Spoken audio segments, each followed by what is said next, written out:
major level, right? So obviously, the next major level, it's gonna be the green.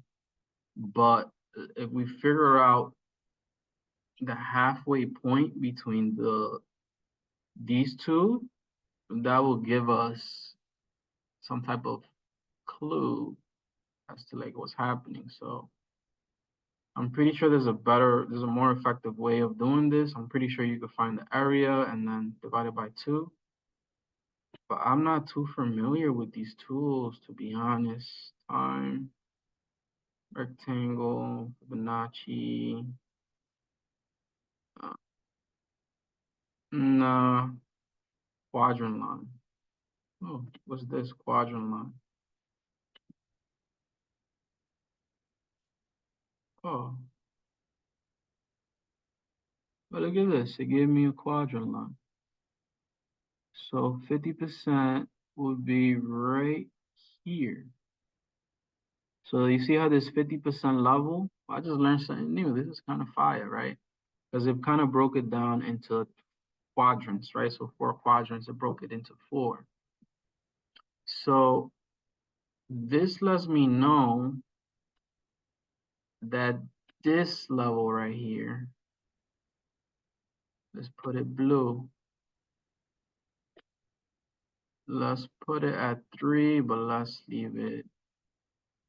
This lets me know that that blue level right there is very important, right? Compared to all the other levels in betweens, which I have in purple. So compared to all the purple levels, that midway mark is very important, right? That's going to determine where the price might swing, right? So I'm getting in at the red.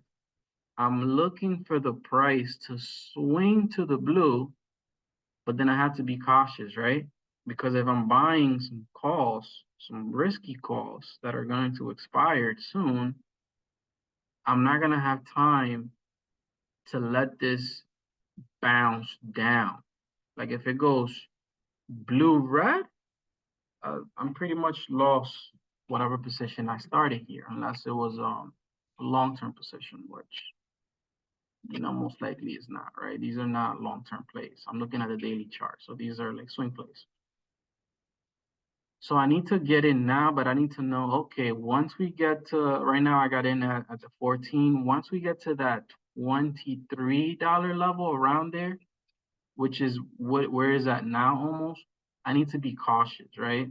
So what do I do to be cautious? Well, I might, trim the position just to be on the safe side, especially if I already made a nice profit here, then it doesn't matter for me to trim, right? And trimming in this case wouldn't necessarily be bad because let's say I got in with $1,000 down here, right?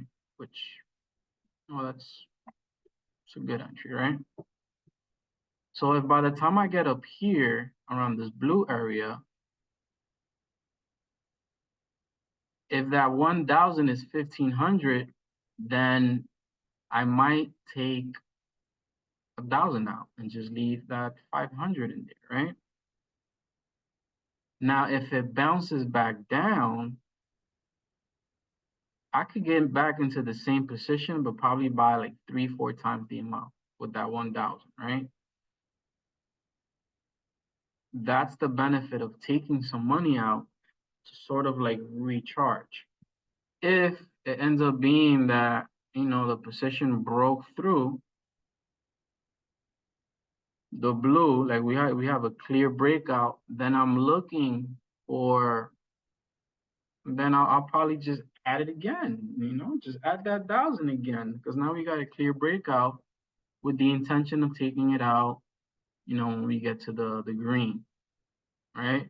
But if it's bouncing down, I'm not gonna add it to the position by buying calls, right? I might, maybe take half of that 1,000, take 500, maybe buy some puts, a bet that is gonna go down.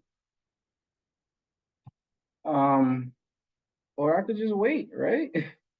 Like you don't always have to do something, and these are mistakes that I make. So hopefully doing these videos, I'll be able to learn from them, but most importantly, you guys will be able to learn. And that's pretty much it.